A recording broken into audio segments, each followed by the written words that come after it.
This episode, switch and outlet technologies. Well, I was at a client's home the other day, and I was noticing in the bathroom that she actually had on her bathroom fan, she had this timer switch that I thought was the coolest thing.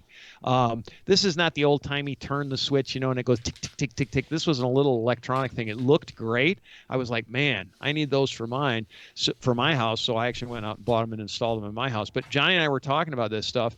And he was telling me how he was getting ready to put USB outlets in his house. And I said, man, we need to have a show about this, because this is stuff that maybe you know about it, maybe you don't. But we found out in our research, there's a lot going on here.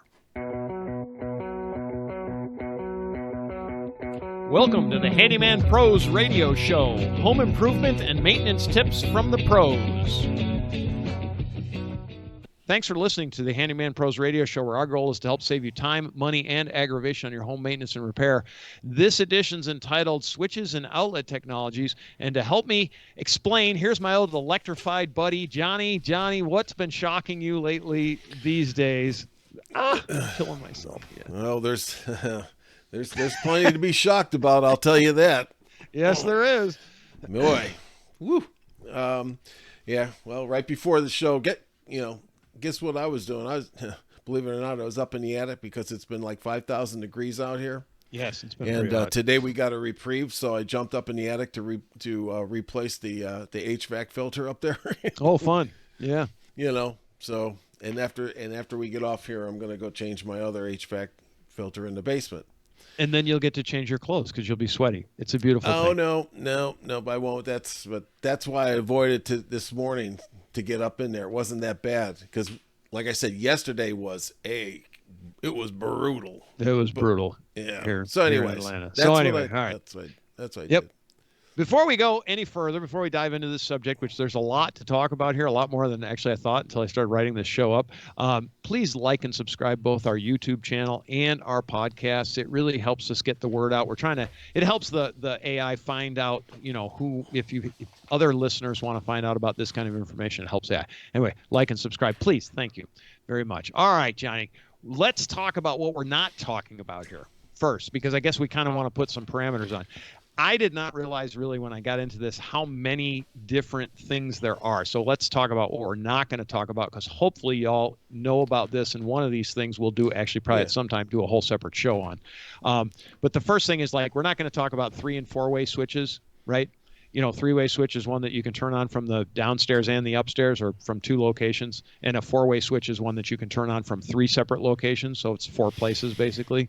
We're not going to talk about those. Those are kind of their own thing, and they're not. Yeah, and this is not going to be an electrical discussion per se. No, this is not that. No, and then you got other stuff we'll save for another time, like the true smart switch, smart There's technology homes. Yeah. That's a whole separate show. We're not going to talk about about GFCI. We're not going to talk about duplex versus square outlets. We're not going to talk about that stuff, just so you understand.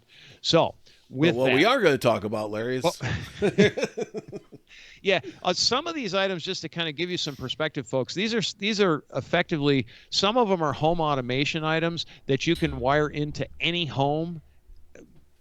Well, with 3-wire wires, I guess I want to say. I don't know if they would work with 2-wire systems, meaning really old homes.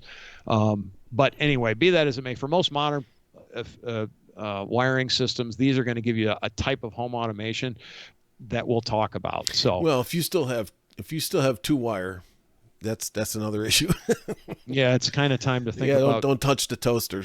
Right, it's time to think about rewiring the whole house.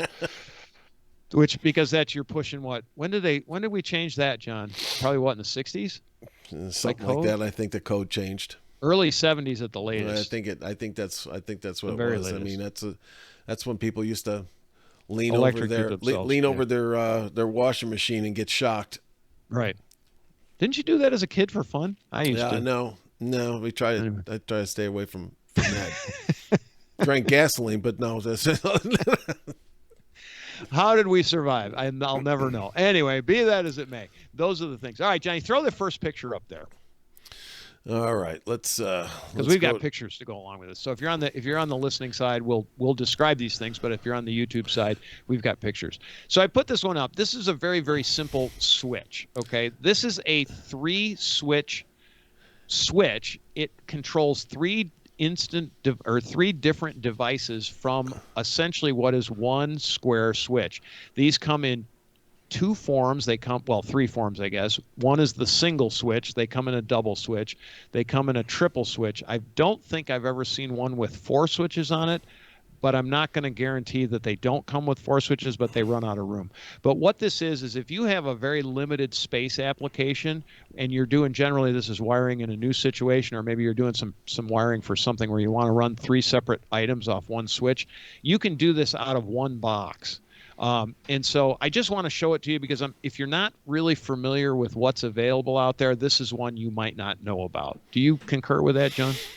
Yeah, I think I've seen these things for a long time. They've been out for a long time. If you don't know what it's like three switches in one. And it's three switches in one. Yeah. So, yeah, it's pretty self-explanatory. I just wanted to throw it out there so you had a look at it, right? So you understand that you can do this. This can be done is the point.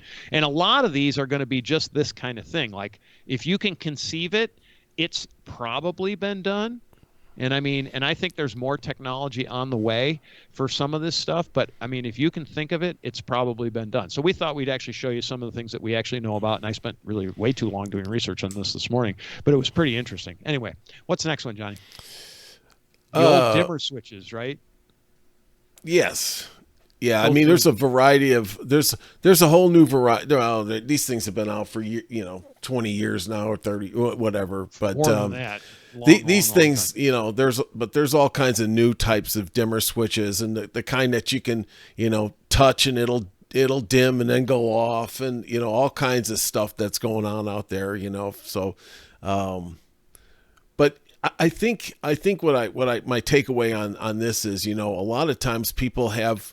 It's kind of what their decor is in their house, right? Correct. There's kind of a switch for everything to kind of match up, if it's a real modern type of place, or the old rotary dimmers. We had those things in the 70s, and sure. Yeah, and this is nothing new, but there's a different style. There's a lot of different styles. So it really gets down to a personal, what do you like kind of thing. And I've used different ones. There's switches on the bottom, there's switches on the side. There's the traditional just toggle switch with a slide on the side, which is applicable in certain applications again. There's touch, they work on your hand where they feel the heat, and so they slide, as you move your hand up them. There's all kinds of different things. And to John's point, a lot of it's just what do you like, and how does it match your decor and that kind of thing. I think our biggest tip here too is if you're going to do these, make sure they're LED capable, because not all of them are. Most of them, of the newer ones are.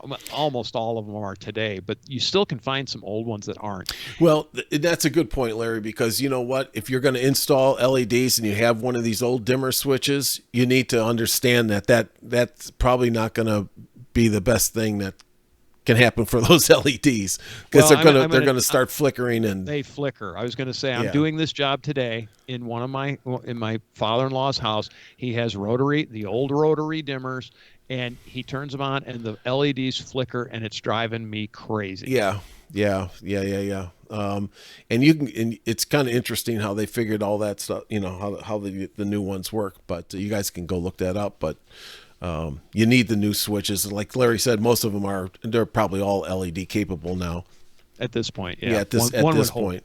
But those old, if you run into these old ones, make sure that you need to get those, replace those. It's time. Yeah. It's time. It's time. Yeah, it's time. So that's just the dimmer switch, right? You can control your lighting. And John, you and I, we've discussed this pretty much at length. At this point, because of the advent of LEDs, if we go and put lighting in a home, we put it in as bright as possible and install a dimmer switch, because it's one of those things where you can almost never make it too bright. You can only make it not bright enough. And so with the dimmer switch, you just slide it down, and of course it brings the light level down and makes it agreeable, and you can customize it to your particular wants and needs at any particular time. So that's one of my philosophies now for lighting going forward. As an advent of LEDs. So anyway, be that as it may. What's the next picture we've got there, Johnny? This is a montage of a lot of different switches and or outlets. And we just put it up so that you can kind of see, folks, there's a lot of choices here. I mean, a bunch. And so anyway, again, your personal preferences, what you like, what you don't like. What's the next one we've got, John? Yeah, this is actually a timer switch. I left one off. So folks, there are motion sensor switches, and just want to mention this, right? This is one you walk into the room, the lights come on. You walk out of the room, the lights go off, or they go off on some kind of a timer situation. Yeah, they're useful for, you know, what I like about those. They're useful for closets. Yes, very much so. You know, so you don't have to do anything. You won't need to worry about leaving them on. You know, you walk in there, you preset them for a certain amount of time that they're on. You know, they know you're in there. They turn on, they close the circuit, light comes on, everything's great. You walk out, and 30 seconds later, light goes off. Light goes off. Yep. Really simple. They've been around for a long time. They have been around, and that's why we didn't put a picture up. They've got like a little bubble up on them and stuff like that. Yeah, you'll find them in every hotel room you ever stay in. Exactly. They're used a lot. I was just going to say, they're used a lot in commercial applications, like a whole lot in commercial applications. They're even on the refrigerator aisles now in the stores where they turn the lights off. Yeah, and if you stay at cheap hotels, which I stayed at a bunch of cheap, they have those damn things on. You know, they have those damn things on the thermostats. You know? Oh yeah, that too. So when you're sleeping at night, the thermostat turns off, right? And then you get hot as hell, or cold as. And then you got to get up and move around, and a lot of guys will go out and they'll buy a Mylar balloon and put it in the room, and it'll fool the sensor, anyways. There's a tip for you. There's a tip for you. All you guys you folks that are staying in these hotels that have those damn things in there. It's like, God, I'm not paying enough per night. You can't even run the AC. You're digressing, John. Yeah. You're digressing. Yeah. Anyway, motion sensor switches. Those are out there. This particular picture that we have up here, and again, if you're looking at it, it has a display up at the top and a switch at the bottom. This is a 24-hour programmable switch, and these are great. Like believe it or not, my father-in-law has these on his front lights at his home. You can put the amount of time and which days of the week and what the latitude and longitude is, because like if you're trying to do day nights and stuff, it'll do that. It changed. Yep. Yeah. It's got all. It really has a ton of functionality, but it's just happens to be an old school thing. It's not a quote smart piece because you can't tie into it, or you might be able to in some of the new ones. I think that's a good point, Larry. So before smart switches, before you can tie them into the internet, you had this kind of technology, and you got latitude and longitude. And let me tell you, I've installed I think a couple of these now at the pool in our neighborhood, and they are a pain in the butt for all the little programming inside of them. It's just I think they are. But once you get them set up, they're truly. Once you get them set up, yep. Versus if you wanted all that functionality, think about it now. You hook it into a smart switch and it's easy. But yes, these things there's applications for these things. Right. Here's the reason we're not talking about smart home technology just in general. In most smart home technology, you need the third wire to come down to the switch. You need the ground or not the ground. You need the white wire, the common wire to come down. And a lot of homes are not wired that way. And so as a result, we're kind of that's a whole show. It's its own thing. But that's the reason why some of this old technology actually is still very, very functional and it works. And the goal of this show is just to show you that this stuff is out there and it can solve a problem. What's the next one, John? I think we're just on regular timer switches. Yeah. This is what I put in my bathrooms for my fans. So this is a timer switch. It gives you choices of, I think, 5, 10, 20, 40 and an hour, and I put them on my switches and my fans in my bathrooms because my bathroom is downstairs. Well, I've the bathroom upstairs too, but my bathroom downstairs, once we have a subterranean house, or partially subterranean, and our bedrooms are downstairs, and once we're done in the bedrooms and in the bathroom downstairs, we go upstairs and we might not go down there for the rest of the day. And you forget you forget Ryan and things like that. Yeah, these are really nice. These are really nice little switches. Yeah, and it looks really good too. That was the other side. It's not the old rotary switch, which is kind of wonky and blonky, but this is really, really nice. Works great. I've had great luck with them. I just really like the idea because it is exactly that. I'm not 3 hours later walking downstairs going, oh man, I left the fan on for 3 hours. Yep. Or other lights too. Or lights, yeah. I mean, there's a lot of uses for these things. Yeah, anything that you want to put on a time-limited thing, you can use this for, and they Now, work really, really well. Yeah, for you guys, you're handyman out there. I have been, I've been asked about these things when I've been out at a customer. Especially, and I'll even bring it up. Have you ever had problems, leaving the lights on? Yeah, it's and they're one like, of those yeah. things. Yeah, it's so especially outdoor lights. Right. Like your front light on your front door or something like that. Whether that's a dawn to dusk or it's a certain amount of time. That is, in my case, that light. I'll forget to turn that off all the time, and I'll be coming home from the grocery store or something, and the light's still on from last night. And it's not the end of the world. It's just kind of, to me, it's an annoyance, right? Yes. It's like, in the case of like my bathroom fans, I do want to turn my bathroom fans on because as a handyman, I have replaced bathroom fans. And I want to say it's not a simple job. It's not a hard job, but it's not a simple job. And it's one that if I can get some extended life out of my fan, it's a little preventative. Yeah. Yeah, I'd rather do that. Yeah. Plus save the electrical energy and all that kind of thing that goes along with it as well. But mostly for me, it was because I don't want to replace those fans. Honest to God, it's not a fun job. Yeah. It's just not. So. And speaking of that, this one here, Larry. Yeah, this is one I didn't even know. I realized it existed after the fact, but I sort of didn't realize it existed until I was doing my research this morning. But this is a humidistat switch. So this is a switch that senses the humidity in the air and turns the fan on or whatever you want it to turn on. But this one is an automatic switch that turns on as a result of humidity. And you can program the amount of humidity that you want it to do and all that kind of thing. But pretty cool switch, if you have those kinds of issues. And it's something you're concerned with. I think it's great to tell you the truth that if you've got a small space, and I'm thinking of a bunch of bathrooms that I've have worked in that have fans in there, and most bathrooms now or showers will have fans. Right. Or they should. Yeah, somewhere there's about some proximity, and these things would be great for that. You don't even have to worry about turning on the fan. Just take a shower. Yeah. It just comes on. Yeah. So it's another set of technologies that helps to solve some problems. One thing we put it on the list, we didn't talk about it, but illuminated switches too, folks. And I don't know if you're aware of this, but you can actually buy switches that have LED lights inside them. So at night you can actually see the switch. It lights with a very dim light, and so that is another thing we didn't talk about it, but those are here as well. And by the way, all of these switches mount into the walls, right? So they mount into the outlets. They're behind the walls, and it just gives you a little bit of it's a cleaner look. It's just, you can buy most of this stuff. You can buy external, if you want to call it that, but why, right? But why, anymore? They put this stuff into the walls. So I think we're moving on to outlets, right, John? Yeah. Yeah.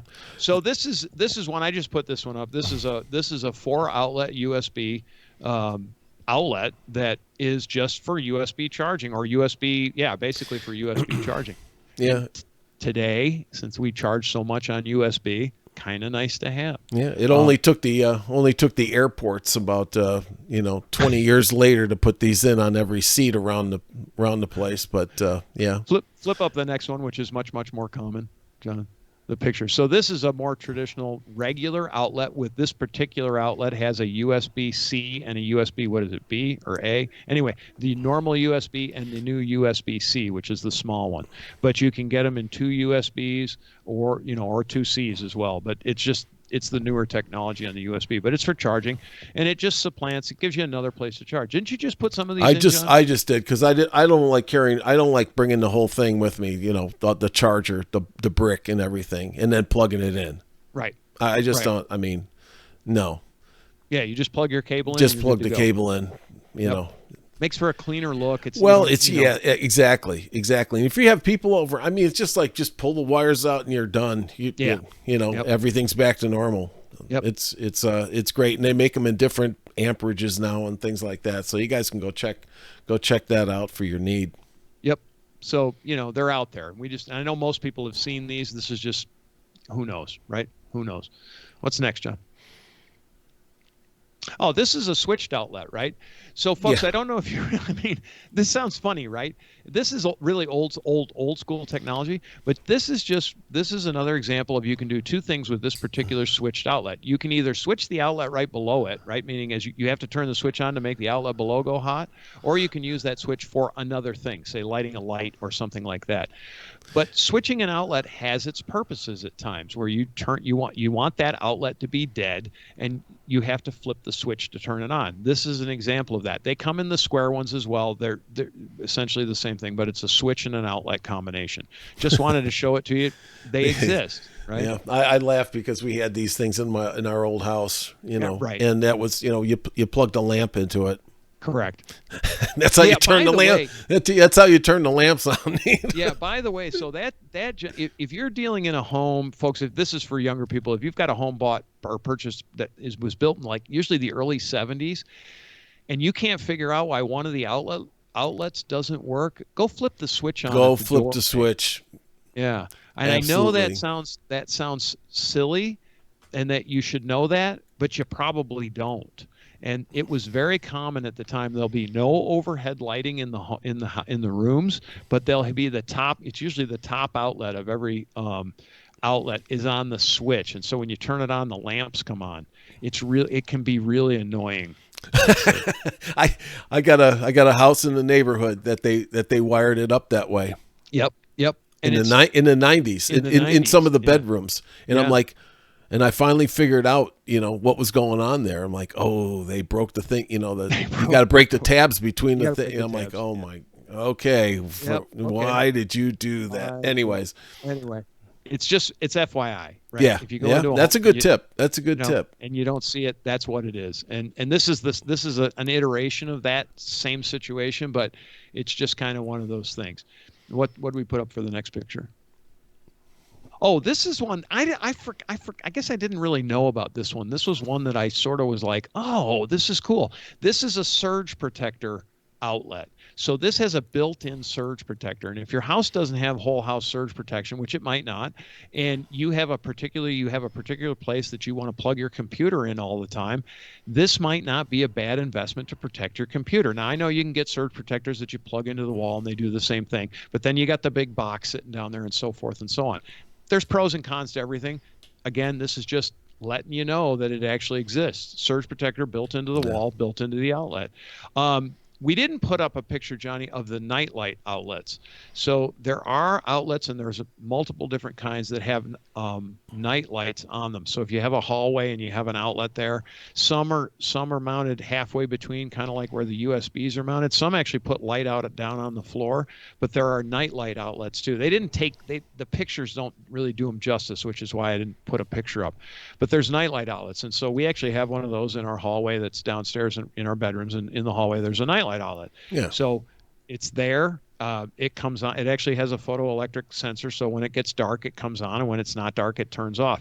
But just again, letting you know if it's something you want to think about, instead of plugging a nightlight in, you can have it come on and off automatically in the outlet. It's much cleaner, so forth and so on. Anyway, what's the next one we got, Johnny? Yeah, this is a recessed outlet. And I know a lot of people have seen these. These are really important if you're doing like a TV up on a mantle or something where you've got limited access behind it. This is a recessed outlet. And again, it's just one. This has been out forever, but you need to know they exist because not all electricians. Well, you got to get the plug. You got to get the plug buried into the wall, right? Yep. So the TV will sit flat. If that's the case against the wall. Yep. So there's all kinds of, I think that, my takeaway here, and I had just recently just stood there and looked at all these things in one of the big box stores. And it's just incredible. It's kind of a refresher course of what's out there and the things that I'm probably going to switch. I'm going to change out some of my outlets. Yeah. And so we're recording this in July of 2024. And just to kind of give you an idea on pricing, some of this stuff is not very expensive. Like this recessed outlet is about, I don't know, $7 or $8, I suppose, at this point. Some of the other stuff, they run between 20 and as much as there might be a little bit over $100 for that surge suppressor one. That was, I think, the most expensive one I saw, along with the humidity one. Those two are a little on the pricey side, but they're relatively reasonable. USB outlet ones, I think, are, what are they, John? They're about $20. About $20. Yeah, the timer one that I did was about $20, so not a big deal. Dimmers and switches and stuff like that, again, they're all about $20. So, you know, they're more expensive than traditional outlets and traditional switches, but they also solve problems. Exactly. Exactly. So, you know, you might not do them everywhere, but you can do them in a lot of places, and it's just it's just ideas. Yeah, I mean, $20 anymore. I mean, that's a hamburger at McDonald's. If that. Do you want fries with that too? What, are you kidding me? No, that'll be 50. Right, Johnny. So speaking of that, Johnny, last time you were on the spaceship, what'd they charge you? Oh wait, I forgot. They took. Never mind. I'm not. I'm leaving it alone. Shocking, Larry. Shocking. So. Never a dull moment here at the Handyman Pros Radio Show. All right, with that signifies that we're towards the end of our show. If you have any questions, comments, or concerns, please send us email questions at Handyman Pros Radio Show. What else, Johnny? What else we got? Don't forget YouTube. We are out there. If you want to see our face and see some of the pictures and some of the stuff we do, we're out there a little bit. Please subscribe. Yeah. Our goal, yes, please subscribe. Our goal is to help save you time, money, and aggravation. With that, Johnny, take us home, baby. All right, folks. Well, check out the switches next time you're in the one of the big box stores or the hardware store. And Larry and I will see you next week on the Handyman Pros Radio Show.